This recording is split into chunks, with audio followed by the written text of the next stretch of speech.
Hafuurage Yesus nanawe Goftanan kufa ulageyane Hafuurage Yesus nanawe Goftanan kufa ulageyane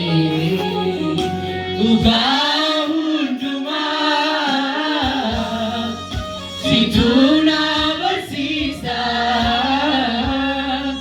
Dubina bangketi Walala wajisa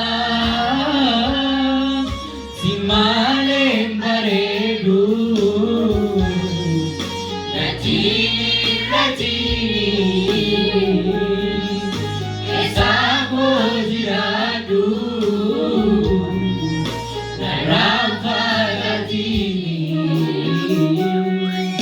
Simale maredu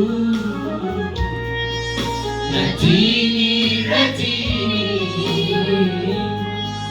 Kesako jiradu Naramba gatini Hafuurage Yesus nanawe Goftanan kufa ulageyane Hafuurage Yesus nanawe Goftanan kufa ulageyane Luga hunduma Situna bersisa Dubina bangketi Walala wajisa Simale maredu Natini Kesako jiradu Naramba gatini Simale maredu Natini Kesako jiradu Naramba gatini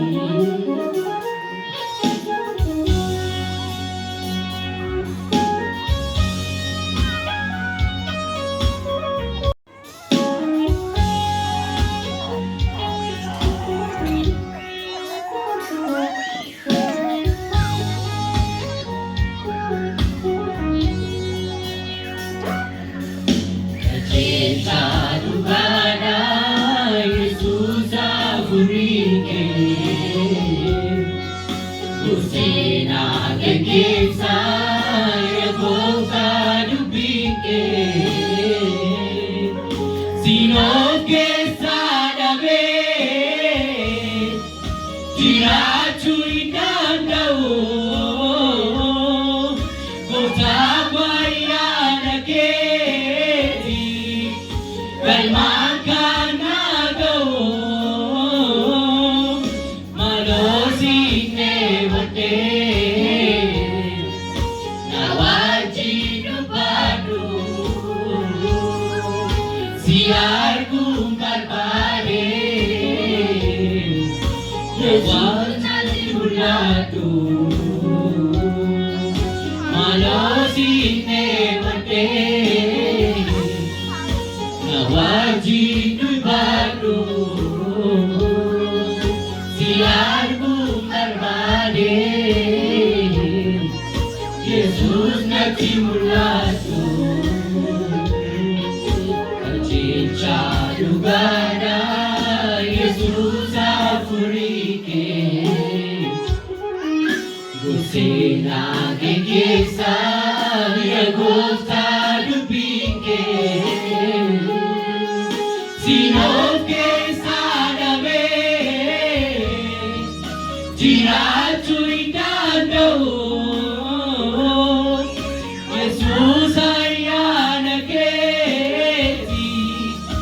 galmaan nagawo manosine mate nawajin dubado siar gumarbade Yesus nabi mulatu afurage gumka Afurage Jesus, Afurage Malona paisi, kulkul Afurage Kamachung Aisa, Yunarge Afurage Naguji Ulvinage Malona paisi Kulapurage, Kamachung Koisa, Yunarge Purage, Naguji Ulvinage.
naaf fayyisi. Suuraa kee ulfinaa gooftaa koo na dhaabi. Jabeessi ayyaana danda'u ooleen bulu dubbii kee malee aduun ifaa naaf hin ta'u. Suuraa kee halee oftummaa kee na barsiisa. Aadaa koo malee sina yaachisa Waaqa irratti. Aadaa koo malee hafuurri kee dhugaa garaa na barsiisa. Yesuus ayyaanni kee dallaa jabisa. Maaloo naaf fayyisi. Suuraa kee ulfinaa gooftaa koo na dhaabi. Jabeessi ayyaana